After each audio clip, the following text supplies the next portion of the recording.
आज की मेरी जो वीडियो है वो है the history of Elon Musk.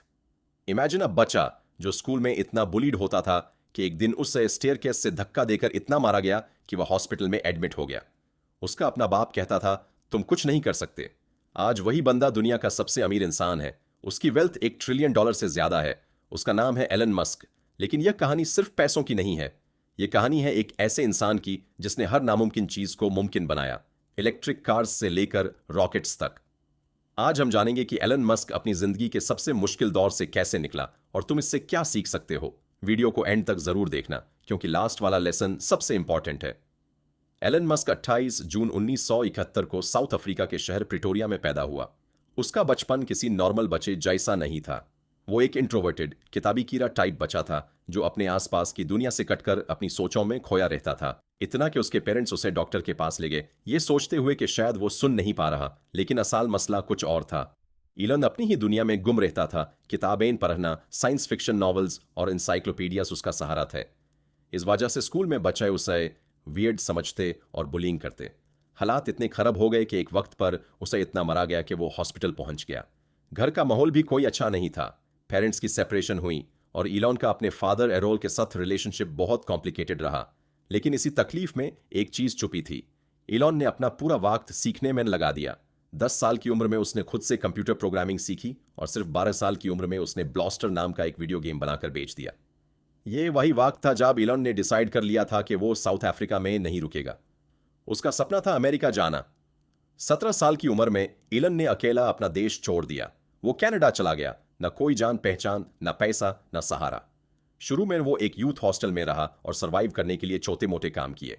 किसी फार्म पर सब्जियां उगाना, लकड़ियां काटना और एक लंबर मिल में बॉयलर रूम साफ करना, जहां काम इतना खतरनाक था कि 30 में से 27 वर्कर्स एक हफ्ते में ही छोड़ गए। लेकिन एलन ने हार नहीं मानी।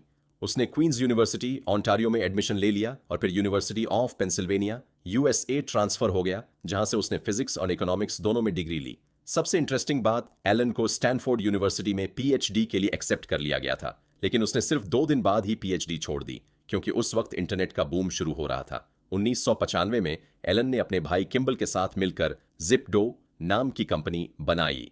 शुरू में पैसा नहीं था, इसलिए इलन ऑफिस में ही सोता था। 1999 में कंपैक्ट ने जिपडो को $307 मिलियन में खरीद लिया। इलन को इससे $20 मिलियन मिले जो उसने दोबारा इन्वेस्ट कर दिया और X.com बनाई जो बाद में पेपाल बन गई। 2002 में ईबे ने पेपाल को $1.5 बिलियन में खरीदा। इलन को $180 मिलियन मिले। यहां से नॉर्मल इंसान रिटायर हो सकता था, लेकिन इलन ने सबसे बड़ा रिस्क लेने का फैसला किया। इलन ने अपना पूरा पैसा दो बिल्कुल नए रिस्की आइडियाज में लगा दिया। स्पेस एक्स, मार्स मिशन और टेस्ला इलेक्ट्रिक कार्स। शुरू के सालों में दोनों कंपनीज तबाही के किनारे थे। स्पेसएक्स के पहले 3 रॉकेट लॉन्चेस फेल हुए। 2008 में हालात इतने खराब हो गए कि एलन के पास सिर्फ एक कंपनी बचाने जितना पैसा था, मगर उसने दोनों में लगा दिया। उसी साल दिसंबर में स्पेस एक्स का चौथा लॉन्च लास्ट चांस कामयाब हो गया। टेस्ला को भी लास्ट मोमेंट पर इन्वेस्टमेंट मिल गई। धीरे धीरे हालात बदलने लगे। टेस्ला ने मॉडल एस जैसी सक्सेसफुल कार्स बनाई।